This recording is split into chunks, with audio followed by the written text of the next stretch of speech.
All right, let's jump right into today's explainer. We're looking at a pretty incredible story today, one that really highlights the harsh realities of extreme weather and, honestly, the absolute resilience of a community. Our focus here is the summer of Village in a place called Saharanpur. We're going to trace how what seemed like a typical, albeit severe, heat wave spiraled into a life-threatening drought, and exactly what that taught an entire community about survival, sharing natural resources, and, well, basic humanity. So, to set the stage, I want you to ask yourself this pretty terrifying question. What actually happens when all the village wells just dry up?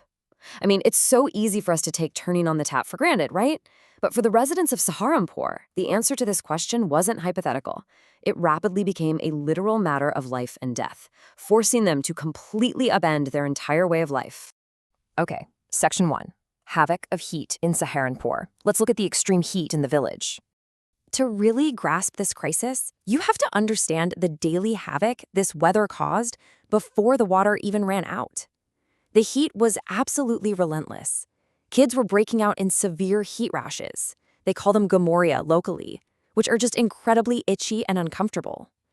The trusty earthen pots, the matkas you usually rely on for a cold drink, totally failed.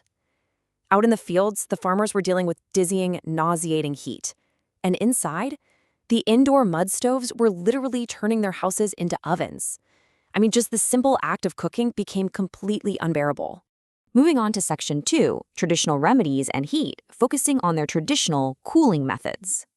What's super fascinating here is how the villagers engineered these brilliant old-school solutions using just what they had lying around. No modern AC here. So to fix the warm water issue, they started wrapping wet sacks tightly around those matkas, using simple evaporation to cool the water down. Out in the fields, guys would soak a gamcha, like a traditional cotton towel, wring it out, and wrap it around their heads to keep their core temps down. And they totally shifted their diets, leaning heavily into traditional cooling drinks like bale sharbet, satsu, and gold katira to literally chill their bodies from the inside out. And this heat completely flipped their evening routines upside down too. Because the mud houses were trapping all that heat, women had to build these temporary outdoor brick stoves in the courtyard just to cook without getting heat stroke. Then, at night, when the power would inevitably cut out, families were basically forced onto their rooftops. They'd sprinkle their precious water on the hot roof to draw out the baked-in heat and just lay down their mats, hoping to catch even the slightest breeze so they could finally get some sleep. Which brings us to Section 3, Drying Wells and Social Discrimination, where the water crisis escalates. The way this escalated is just terrifyingly fast. Look at this timeline. Imagine this. Day 1, you go to draw water and the bucket only comes up half full. By day 2, the main wells that all the everyday villagers use dry up entirely, not a single drop. And then bam, by day 3, the crops begin to wither and die because there's absolutely no water for irrigation. Within literally a few days, they went from dealing with a really hot summer to facing a full-blown, life-threatening emergency.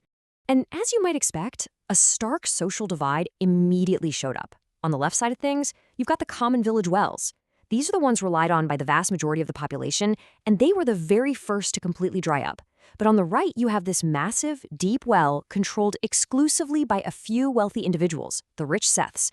Now, initially, this private well still had plenty of water, but access to it? Strictly restricted. It was deemed totally off-limits to the desperately thirsty villagers based on these long-standing, self-imposed community rules. You can imagine the frustration when the desperate villagers went to the village head, the Sarpanch, to plead for emergency access. They were flat out rejected. And this quote here just perfectly captures their anger.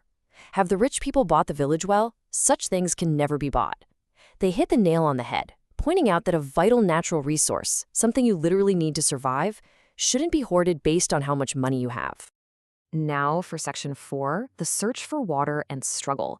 This is where we see desperation and conflict really take hold. Completely denied access to the Seth's well, the villagers were pushed to the absolute brink. Their survival tactics became incredibly severe. Some of the men remembered a damp patch of soil behind the village, so they went out and dug deep into the muddy earth for hours, finally uncovering this tiny, muddy reserve of water. Because it was so incredibly scarce, they had to implement brutal rationing. I'm talking stopping all non-essential water usage entirely. No more babs in the sweltering heat, no more sprinkling the rooftops at night. Every single drop of that muddy water was saved exclusively for drinking. But then we see this really fascinating turn of events. Eventually, the water table dropped so low that even the wealthy Seth's deep well completely dried up. Suddenly, the rich were just as thirsty as everyone else, and they actually had to come begging the everyday villagers for help. Now remember, the Seths had refused to share when the village was dying. But the poor villagers, they graciously shared their extremely limited, muddy emergency water without any retaliation. It's a profound lesson right there, showing that in times of absolute crisis, community and humanity have to rise above class. The conflict wasn't over yet, though. The crisis actually bled into a wider geopolitical issue.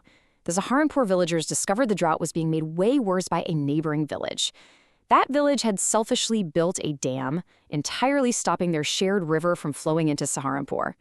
When talking it out didn't work, Saharanpur took aggressive action. They retaliated by completely blocking the crucial shortcut road that the neighboring village heavily relied on to get goods and people to the city. This strategic standoff is a textbook example of mutual dependence. By blocking that road, Saharanpur forced the neighboring village to feel the pain of mutual devastation. The neighbors couldn't get to work, they couldn't sell their goods, and they suffered massive economic losses. And that shared pain, that's what finally forced them back to the negotiating table. Realizing they actually needed to cooperate to survive, they dismantled the dam, released the river water, and finally restored Saharanpur's desperately needed supply. Bringing us to Section 5, Water is Life, the ultimate lesson from this ordeal. With the water finally restored and the heat waves slowly breaking, the village emerged with a completely new perspective. They didn't just go back to business as usual, they took proactive steps. First, they petitioned the local electricity department for safer, extended power hours at night to get relief without risking daytime crop fires.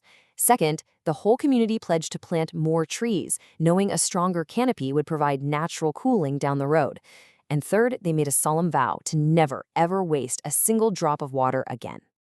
Ultimately, this whole explainer boils down to one fundamental lesson they had to learn the hard way. Water is life. It's not just some endless commodity you can buy and sell. It's a precious, shared resource that is absolutely critical to human survival. This intense summer of village life really cemented the understanding that absolute conservation isn't just a nice idea. It's a vital necessity for everyone, regardless of who you are or how much money you have. So as we wrap up this incredible story of the summer of village, I want to leave you with this thought. The people of Saharanpur learned the vital importance of water through immense struggle, conflict, and real suffering. If you look closely at your own daily routine, how are you actively conserving water in your own community today? It's definitely a question we all need to answer before our own wells run dry. Thanks for joining me for this explainer, and I hope it got you thinking about how we manage the resources we rely on every single day.